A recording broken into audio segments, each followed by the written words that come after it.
Hello everyone, आज का हमारा फर्स्ट क्वेश्चन है। शिवानी द्वारा पूछे गए एक प्रश्न का उत्तर शिक्षक तत्काल नहीं दे सकता। शिक्षक की क्या प्रतिक्रिया होनी चाहिए?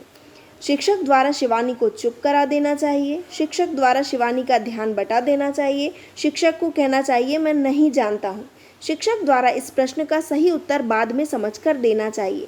अब इस तरह के क्वेश्चन आते हैं तो इस तरह से आप एक एक ऑप्शन को हटा कर भी आप सही आंसर निकाल सकते हैं।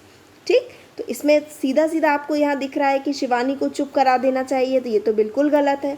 ध्यान बटा देना चाहिए, ये भी नहीं होगा। मैं नहीं जानता हूँ, ये भी नहीं होगा। शिक्षक द्वारा इस प्रश्न का सही उत्तर बाद में समझकर देना चाहिए, तो सही आंसर होगा डी। अगला क्या है?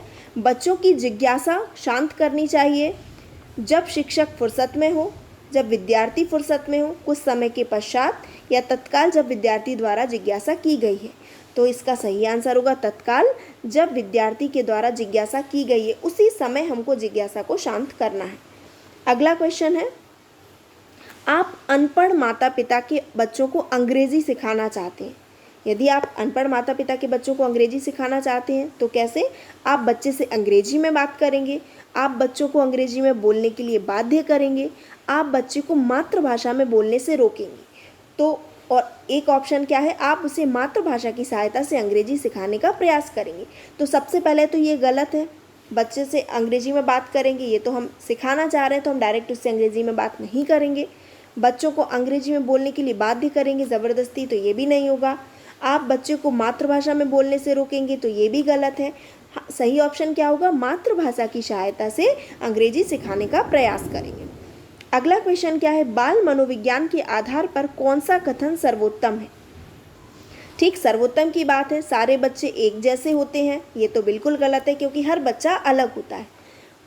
कुछ बच्चे विशिष्ट होते हैं, प्रत्येक बच्चा विशिष्ट होता है, और कुछ बच्चे एक से होते हैं, तो हर बच्चा विशिष्ट होता है। इसका सही आंसर क्या होगा? बी।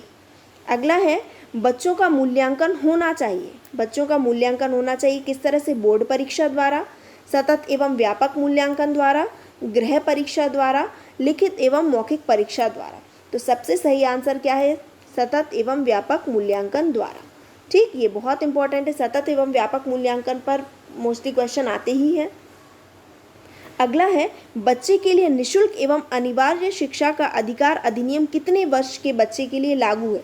तो ये कितने वर्ष के बच्चे के लिए लागू है? 6 से 14 वर्ष। अगला है, शिक्षक को ज्ञान होना चाहिए अध्यापन विषय का, बाल मनोविज्ञान का, शिक्षा संहिता का, या डी अध्यापन विषय एवं बाल मनोविज्ञान का।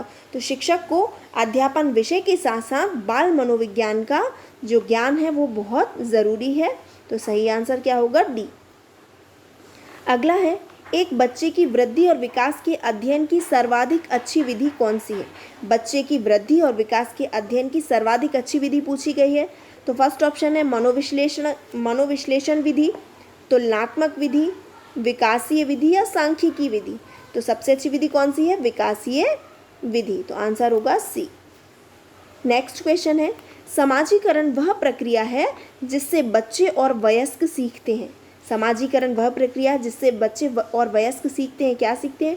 परिवार से, विद्यालय से, साथियों से, या इन सभी। तो समाजीकरण, जो समाज है वो सभी से मिलकर बना होता है, तो वो परिवार से भी सीखेंगे, विद्यालय से भी सीखेंगे, साथियों से भी सीखेंगे। तो आंसर क्या होगा? इन सभी से।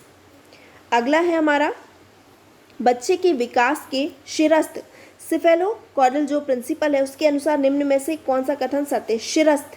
शिरस्थ की बात हो रही है, तो इसमें आंसर क्या होगा? जो विकास है वो कैसा होगा? सिर से पैर की ओर होता है। ठीक, तो ये थे हमारे आज के क्वेश्चंस।